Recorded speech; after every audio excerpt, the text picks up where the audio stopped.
When I had played WoW in middle school and high school, I didn't understand it, but it was totally absorbed me.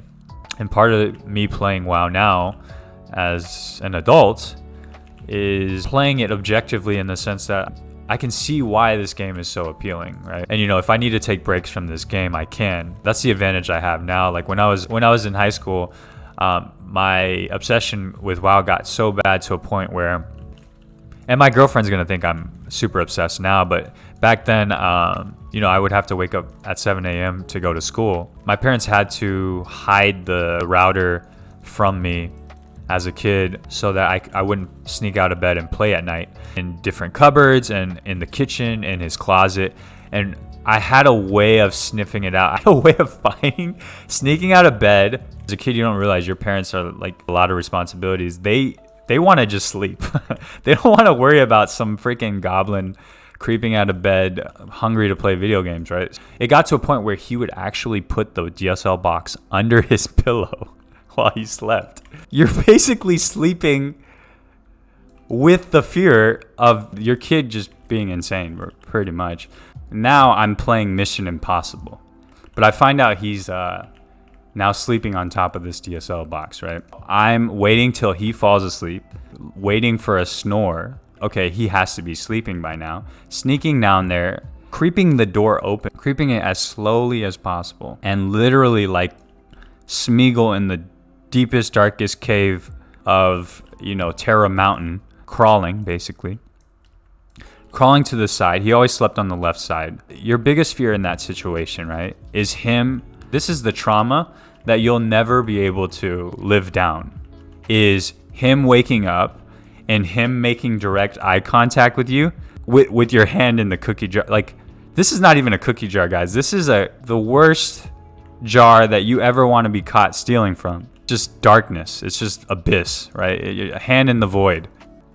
Because also, you don't want to give your parents a heart attack, right? Like, if it's pitch dark, if he wakes up suddenly and there's a face like staring at him, it could be, you won't know it's me. It could be a goblin or it could be a ghost. He might have a stroke. Very worst, never live down scenario, right? So the only way you can actually make a grab is to keep your whole body ducked under I would say it's about 3 feet up. So your body has to be under that, right? In case he moves or in case he wakes up, you can just stay ducked and just dart out, right? You can just be a snake in the grass. Keep your body scrunched up under eye level, kind of reach like this with your periphery and feel around to find that box. I knew the DSL was under his. I sniffed it out somehow. I found out that he was sleeping on top of it, and I had no other reason not to just try and see if I can grab it and plug it in and play WoW. So let's be clear, like, this is really bad, right? But I'm doing it. And so I'm actually feeling around, and his head happens to be leaning to the other side.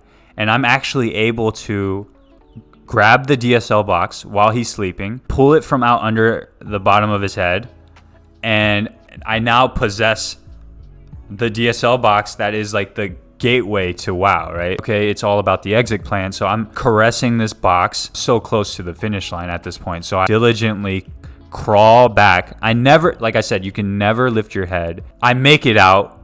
I lived upstairs. This stair creaks. My life is on the line here. My whole sense of being a son, as I walk back up the stairs with this DSL box in my hand, because on the way down, so many excuses you can make, right? I'm getting some water. My bathroom upstairs doesn't work. I don't know. There's 100 excuses you can make with the DSL box not in your hand as you're going down the stairs. So you can be a little bit reckless when the DSL box is in your hand and your father can wake up at any point, reach under his pillow and go, oh shit, inevitable has happened. Every step, I can actually visualize my toes on every step and learning which stairs creak and which don't. That's sick. But that was for that phase in my life. That was real for me. Okay. And I hope my girlfriend wasn't tuning into the whole thing, because it's a very dark picture, and it caused many a sleepless nights for my father and I. And and I visited him this week, and like he was surprisingly indifferent. And I'm not going to use the word supportive. I will say he was indifferent about me streaming and doing gaming. You know, I have a very special relationship with him. Okay, so the light at the end of the tunnel with that WoW days was I actually made a choice to stop playing WoW. You know, instead I picked up YouTube. That craving I got from MMOs, interact with real people, I love that. And then YouTube became like a visual medium where I could also interact with people and create things and have feedback. And my parents at first also thought YouTube was a phase, thought it would never amount to anything. It did amount to something. And so when I told him I'm streaming now and gaming, he doesn't know what Twitch is, but I kind of explained it to him. He was surprisingly indifferent. Like, he used YouTube as the indicator, how passionate, how sincere I was about, you know, I made videos with my dad, the joy I had in comedy and making people laugh. So he sees this as very similar to that, right?